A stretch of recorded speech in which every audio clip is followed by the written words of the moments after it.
Hello and welcome to another segment of Interviews That Matter. I'm your host Mehta. Friends, in this segment we bring those guests who influence our lives. This includes elected officials, policymakers, heads of major organizations, and other dignitaries. It is my sincere hope that the knowledge brought in by our guests will help our community.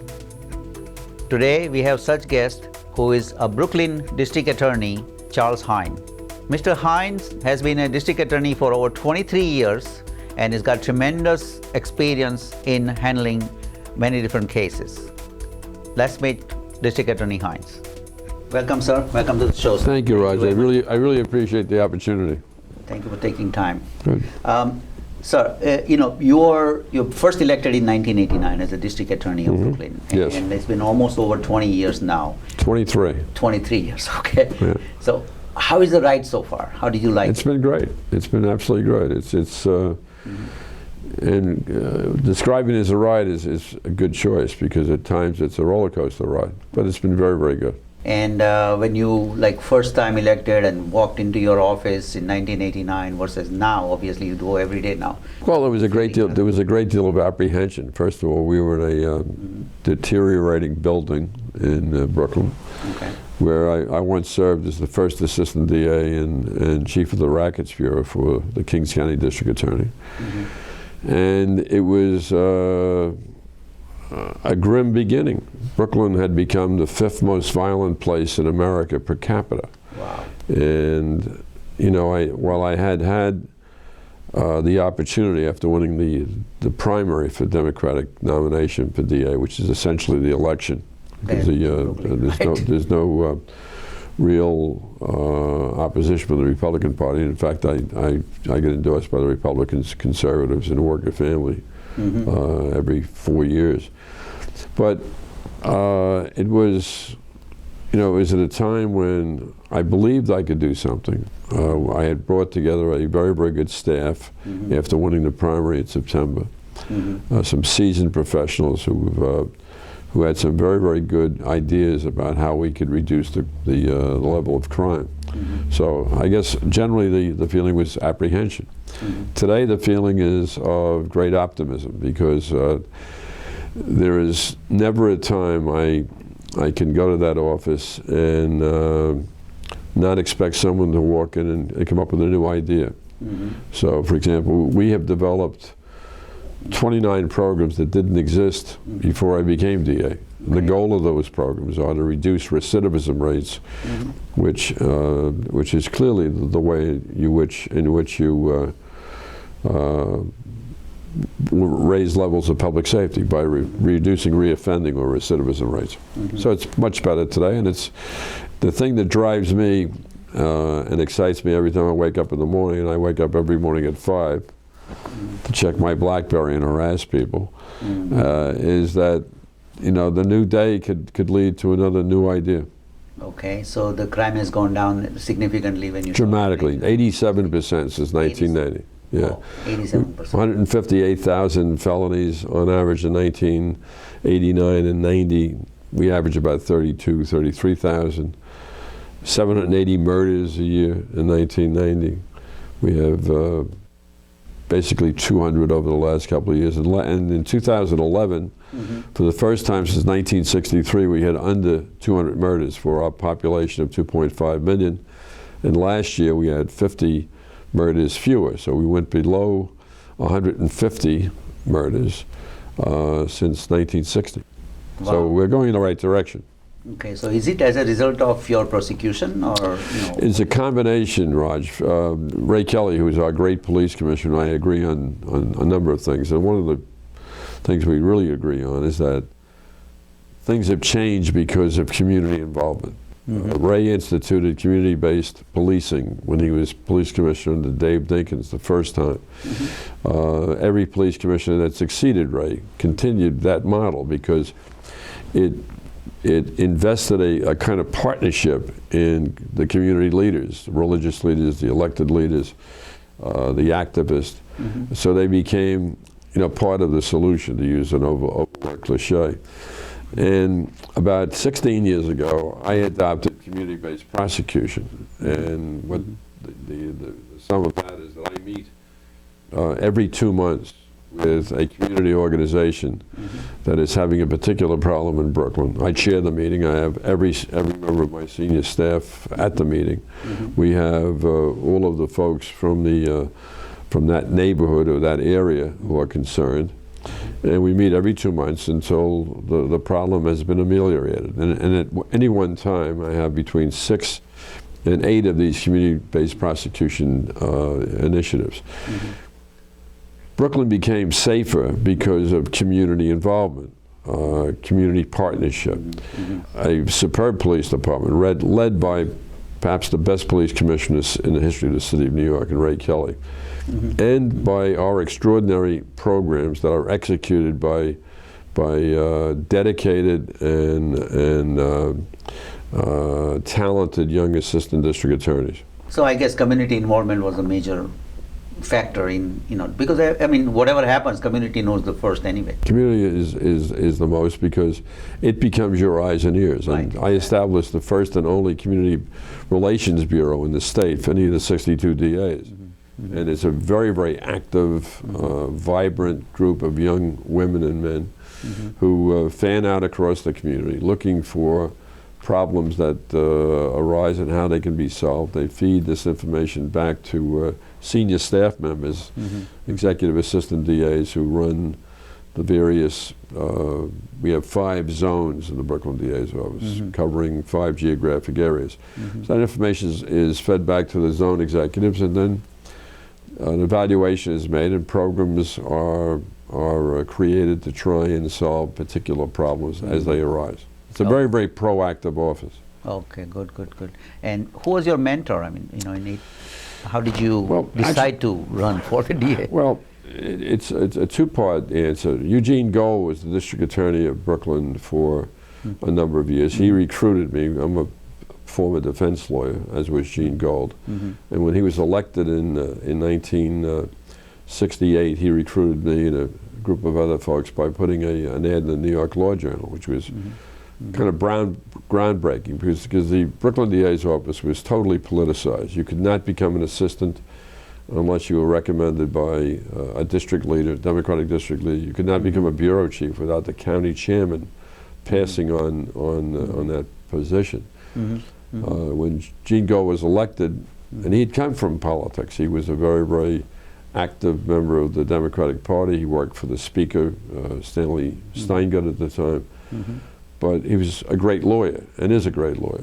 And he's now retired many, many years. But he wanted to depoliticize the office using the model that first Tom Dewey used in the Manhattan DA's office, which was as corrupt as Brooklyn was, politicized as Brooklyn was. So Dewey changed that dynamic, and then he was followed by Frank Hogan and a series of great DAs, the last of whom was Bob Morgenthau. The other one who was most responsible for me running was the former Governor Mario Cuomo. Oh, okay. I had worked for Governor Cuomo as his corruption prosecutor. From that job, I had been assigned by him to investigate and to be the chief trial attorney for a vicious racial murder in the Howard Beach section of Brooklyn, which occurred some 26 years ago. Right. And Diolo, right? The Howard Beach case was Michael Griffith was the 23-year-old wonderful young man. And Elizabeth Holtzman had been the district attorney for 8 years. She decided to run for controller. The governor summoned me to Albany. We were old friends. I knew him when he was a lawyer practicing in Brooklyn, and I had been chief of the Rackets Bureau. And he asked me if I was going to run for DA, and I said, I have no money. I have no political connections. And he said, well, you've just had a high-profile case that has put you in everyone's living room. Right. You start with a very, very powerful public persona. I said, well, how am I going to support myself? And he said, you'll continue working as special prosecutor. And I said, Governor, that's not going to happen because you have never permitted that, and we would both be criticized. And then something extraordinary happened, and the governor has never admitted this but I know he was behind it. I came home by train, and that night got a phone call from a former partner of mine, law partner, and at one point had worked for me as a chief assistant, and told me that a very, very prominent lawyer, an old friend of mine, and he decided to set up a law firm, and they wanted me to become of counsel, and were prepared to pay me a very, very high salary. Okay. And I know Mario Cuomo was behind that, but he's never admitted it. So I would not have been able to run for DA unless I had tried that Howard Beach case. I was in everyone's living room, as he pointed out, for 4 months. And it gave me the public persona and the support I had, very, very broad support in the various diverse communities of Brooklyn, particularly in the African American community, obviously, among the broad spectrum of the Jewish community. And the combination led me to a victory in a 3-way primary. I won 53% of the vote against 2 Jewish candidates. I won the Jewish vote. Wow. And so that was the beginning of it. I guess Jewish vote is the one who decides over there, right, in Brooklyn? Well, basically. not necessarily, but I mean they're a major part of the constituency, no question about it. I mean, they have a high voting record, probably the highest. But I think other ethnic groups are becoming more and more understanding that if you want to have anything to do with solutions in government, you better be understood that you are an active voter, an active supporter of political candidates. Right. So what are the major functions of your office? Well, I mean, there's a traditional function, which is, to process cases that are brought to our complaint room to see if there's sufficient legal evidence and the facts support a prosecution, and then we ultimately make the decision whether or not there's going to be a prosecution. Cops can arrest anybody, but no one is prosecuted in my county or any of the other 62 counties unless the district attorney, who's the chief law enforcement officer, says it's a prosecutable case. And then there's the non-traditional part. I'm very, very proud of the fact that over the 23 years I've had the privilege of being DA, we have essentially redesigned the Office of a Public Prosecutor with an understanding that the easiest thing I do is put people in jail, and that the real struggle is creating prevention programs that start to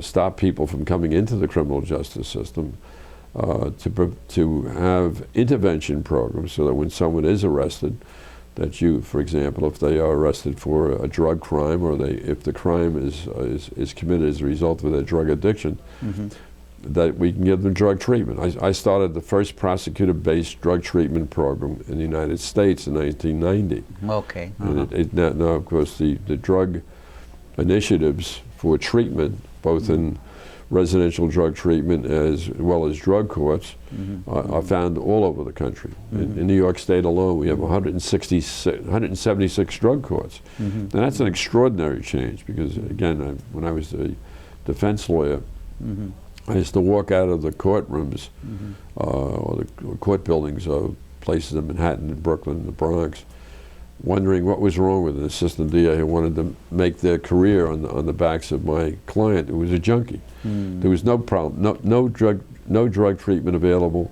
We had the Rockefeller drug laws, and everybody went to jail. It was appalling. And it didn't work. It was morally indefensible. It was fiscally unsound, and crime went through the roof because it was a revolving door. Literally, people going to prison for life because of their installment, for their life on the installment plan because of their drug addiction. And so the remarkable thing was resources for law enforcement, cops and assistant DAs kept increasing, more jail cells, and it wasn't the solution because what I understood long ago, before I became DA, is that you can't prison build your way to public safety. It doesn't work. Right, exactly. I mean, the important thing is understanding the dynamics of recidivism reduction, and that's really the way it has to work. So that is like one of the innovative program that you have created, like you have created 29 innovative programs. 29 different programs. I mean, I guess there are 4 flagship programs I can speak to. Okay. The drug treatment alternative to prison. Of course, you know, in government, Raj, you've had enough dealings with government people. You have to have an acronym to have a program. So it's DTAP. DTAP is known all over the country now. We have the reentry program, the Community Law Enforcement Resources Together. It's called ComAlert, and that is a program that is offered to the formerly incarcerated to reduce their reoffending rates. Now, both of those programs have been academically validated. Columbia University, led by Joe Califano Jr., who had been Secretary of Health and Human Services for President Carter, conducted a 5-year study through his think tank called the Center for Alcohol and Substance Abuse, and found that drug treatment, residential drug treatment as we designed it, was more than half the cost of incarceration, that 87% of the people that graduated from my program never went back to prison, 63% 2 years out were never rearrested, and they had become taxpayers. In the reentry program, 6 out of 10 people, it's a national figure, are rearrested within 3 years, wherever it is, and more than half go back to prison. Bruce Weston of Harvard University conducted a 22-month study, which he released in 2007, which found that we reduced the recidivism rates of the formerly incarcerated by more than half. So we've started a program that gives people wraparound services, gives them computer skills, interview writing skills, resume writing skills, or interview skills, or resume writing skills, and holds down their rearrest rates, and it's remarkably successful. The third flagship I would point to is the Red Hook Community Court. Frankly, a dumb decision was made 60 years ago when the courts in New York City decided to become centralized. We used to have local courts everywhere in New York City. They were called municipal courts, magistrates' courts, special sessions. And the decision was made that we would make it more efficient if we centralized it in each of the 5 boroughs. Well, all of the credibility went downtown in each of those 5 boroughs as the people lost any contact with the justice system. The Red Hook Community Court was my attempt to change that, to reverse that policy. And so Red Hook now has been up and running maybe 10 years. It was set up as a result of the brutal killing of a grammar school principal named Pat Daly from the Red Hook area, who was shot to death in a crossfire of 2 young drug gangs, no one of whom was older than 19. And when the chief judge of the Court of Appeals who ran the court system approached me, Judith Kay, and asked me if I would support a community court, I said absolutely, and I know where you should put it. And we cited it for Red Hook. Red Hook, at the time we made that decision, was a place you wouldn't go near unless you had a platoon of Marines from the 3rd Marine Division. It was one of the most dangerous places in New York City. Wow. It is now one of the 5 safest places. And the community leadership, the electeds, the community activists will tell you the same thing, that it was the Red Hook Community Court that was transformative. The next community court in Brooklyn is going to be Brownsville, because while Brownsville has had a dramatic reduction in crime, violent crime in particular, it's not nearly the way it was in 1990, and yet it remains one of the more dangerous places. I hope to have the Brownsville Community Court up and running in 2 years. And then I think I can make the case to government, to the government officials in New York City, that the way to go is to bring justice back to the people of the city, reestablish these local courts. And the final flagship is a personal one for me. I grew up in a nightmare of domestic violence. I saw my mother violated, brutalized when I was 5 years old, and I never got over that. Wow. And I've done everything I can since I became DA in 1990 to make sure that no one a victim of domestic violence suffered the way my mother did, or no kid had to watch what I had to do. So we started the first domestic violence bureau in the country. It remains the largest bureau in the country with 26 assistant DAs and some 22 social workers. It evolved into a family justice center, which was the first in the Northeast. It was a result of a violence against women grant from the Department of Justice. It's been up and running now for, I guess, 8 years. It has 37 co-located agencies on the 15th floor of my building, which is located at 350 J Street. It provides every possible resource for victims of domestic violence and their surviving children, including a place called, or a part of the center called Margaret's Place, dedicated to Joe Torre's mom. Joe Torre's father, like my father, was a drunk, but was a cop, after a tour of duty, would bounce around the local bars and come home and pistol whip Joe's mother, Margaret, and terrorize Joe and his siblings. Margaret's Place gives me the resources to pay for child therapists so I can break that cycle, because unless you get that done, a kid will feel the same anger and frustration and fury I felt, and will lash out and hurt people and end up going to prison. My mother was wise enough to get me counseling, so that was helpful. The Family Justice Center has now been replicated in the Bronx, in Queens. It will be up and running in Manhattan in about a year. And there are now some 40 family justice centers across this country. And it's my hope that whatever input I can make, I can see that to become institutionalized across the United States of America. Wow, wow! I'm sure it helps. It'll happen. Yeah. Yep. We'll take a short break and we'll be right back. Good. Please stay with us.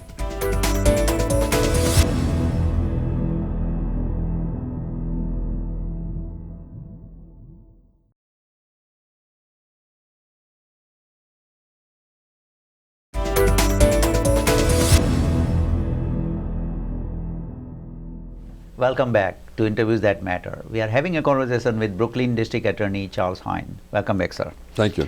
Now I wanted to go to our community. Like, the viewership of our show is South Asian population. So how are you connected with our community? Well, I'm very proud of the connection.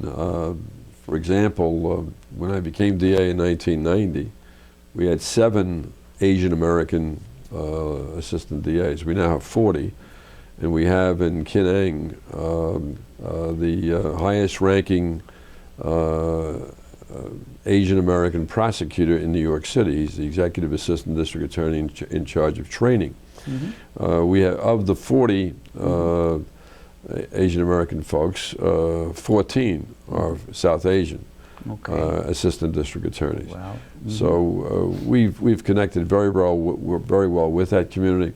I'm delighted to have the opportunity to speak directly to the community and to tell them that internships are available both at the high school, college, and law school level. We're always looking for ways to recruit South Asians to increase the great diverse group of assistant DAs we have in Brooklyn. Well, very good. That's very encouraging for us, our viewers and us. So, and there's a number they can call, 718-250-2202. That's my direct line. And they'll be instructed how they get a resume in to join our internship program come this summer. Good, because we have a lot of our community members are in law school and they are looking for some internship. And we're looking for them. Good. Yeah. So that comes to a next question. That this year is an election year for you, and it's going to be your 7th term. Yes. Now you have already, as we said in the earlier, that Brooklyn, only primary decides the election. Yes. Really. You already have 2 opposite candidates running against you. They have announced, rather. Yes. They have announced. One is the Abe George, right? Now he is claiming for you that it's all about politics and not about justice. Well, what I find extraordinary about it, and it could very well be Abe George's lack of experience. I mean, after all, he was only an assistant DA for 6 years and was never a supervisor. But I have prosecuted the former county chairman of the Kings County Democratic Party, Clarence Norman Jr., who was an assemblyman, another assemblywoman named Diane Gordon, 3 state Supreme Court judges, and just those 5 prosecutions, and by 4 of them went to prison, including the county leader and the assemblywoman and 2 of the Supreme Court judges. That's more convictions of political and judicial candidates than any prosecutor in this state's history, federal or local.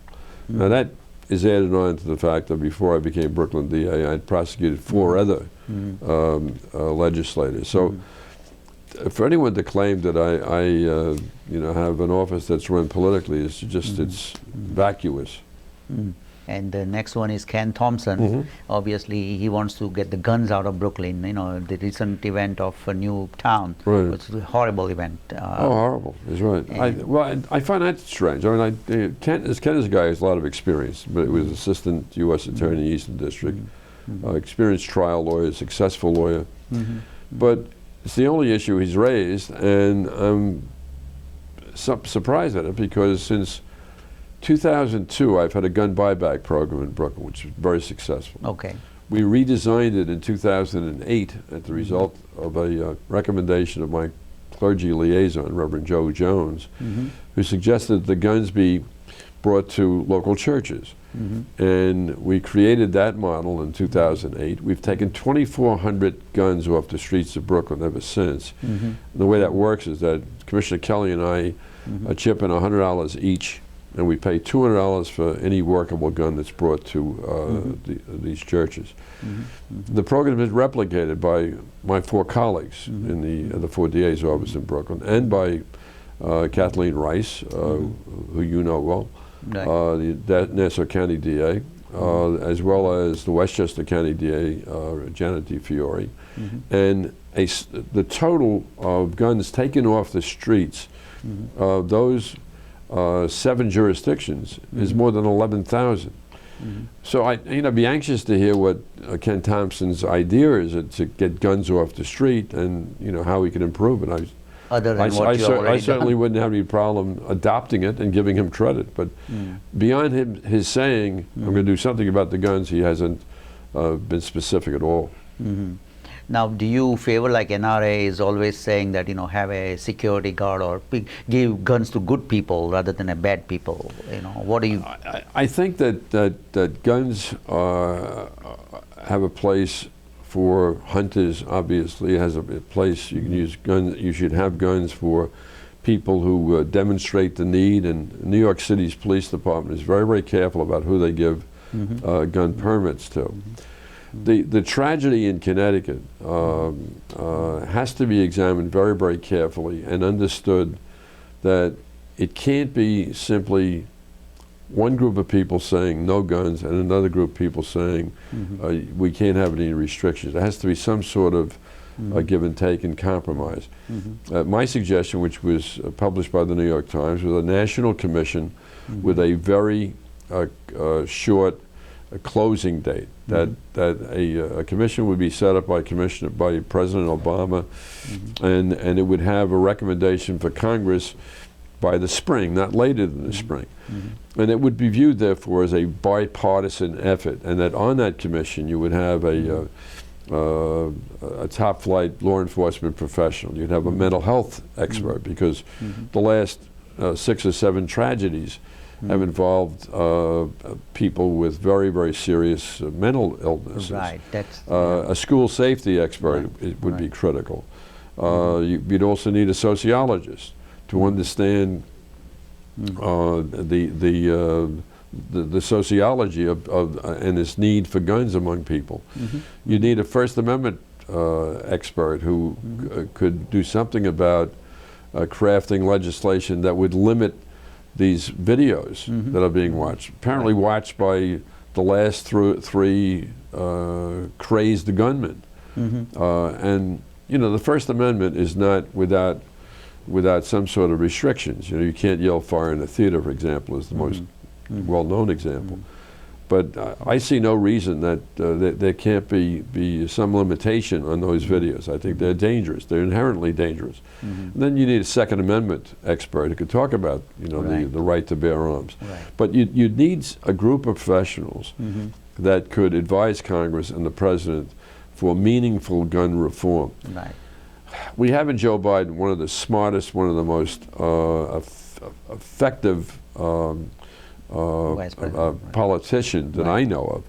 So the President giving him the job of looking at this and proposing a solution by, I think, next week, next Tuesday, is a good move, except that it's immediately branded partisan by the right-wing crazies in Congress. And I just think that the time has come for people to be just damn right embarrassed by their own conduct. They see 20 little children slaughtered, and can you imagine what was going through the minds of those poor tykes when this madman was spraying bullets, and the classmates, and why they don't have a sense of shame that they continue to support the notion of having assault rifles that are made for military people with large magazines. You don't need 30 bullets to kill a deer, for heaven's sake.